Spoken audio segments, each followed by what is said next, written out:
want you to pay attention to the following thing I'm going to say, because it's extremely important, because it's a mindset shift.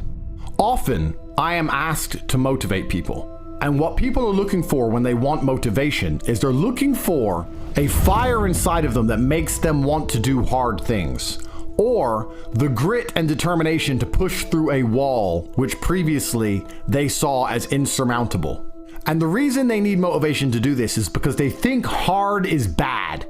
They think this is hard and I need to be pushed to do this to save my bloodline, to avoid eternal slavery, to make money, whatever it is. This is hard and I need somebody to encourage me to do whatever it takes to get through it. Because you view hard in the negative. Truthfully, it is the hard things in life that are the best things in life. It's amazing how God has linked difficulty and value. There is nothing in life which is valuable, which is not hard to obtain and hard to keep. Not a single thing. That's why it has value in the first place. If gold was everywhere, nobody would care about gold. People want gold because it is hard to find. That's the whole point of it. Difficulty, value are inextricably linked.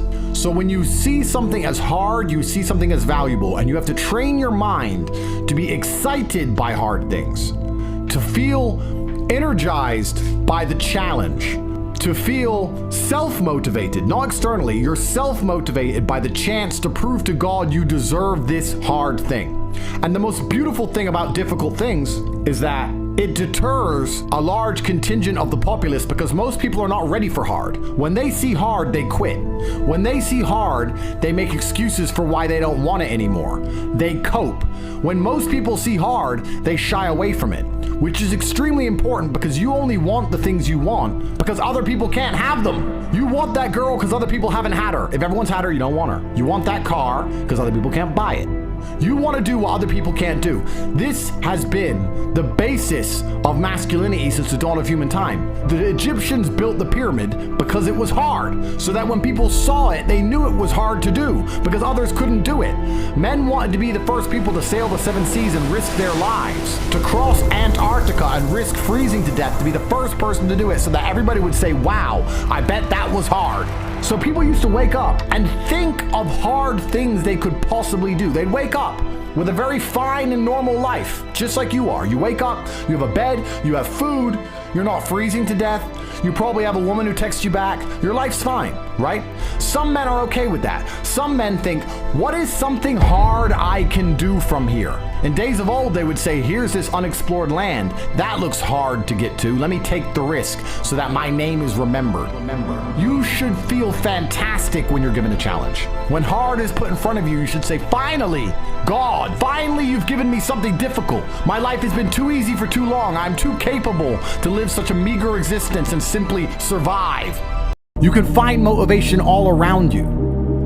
When you scroll Instagram and you see that woman and you DM her and she ignores you, that should be your motivation. Because she saw your message, she just thinks you're an insignificant dipshit. There's your motivation. Do something so you're no longer invisible. No, you just continue. You don't find the motivation, you don't look for it. When a Ferrari passes you on the street and you're waiting for the bus, there's your motivation. When you see me endlessly flex, which is why I do it, there's your motivation. When you hear stories of people from days of old, King Arthur, Alexander the Great, whoever, knowing that they are still being discussed hundreds of years later, there's your motivation. There's motivation all around you. You're just ignoring it. And then you're coming to me saying, oh, please help me. I don't know why other people don't understand this. When I say money is happiness, people go, money isn't happiness, blah, blah, blah. Of course it is. How can the freedom to go where you want, eat what you want, do what you want, live where you want, drive what you want, if that can't make you happy, jump off a fucking bridge. Because if that can't make you happy, nothing can make you happy. Money is pretty much everything besides hell. As long as you've got your health, you've got your family, money's the third most important thing.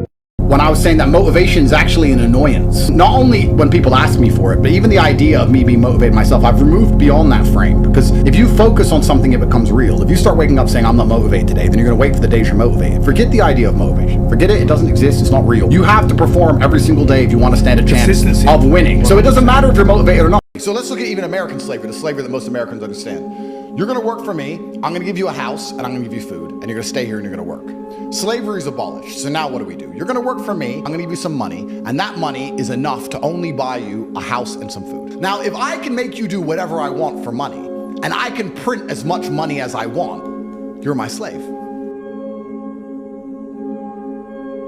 To be successful at anything, the truth is you don't have to be special.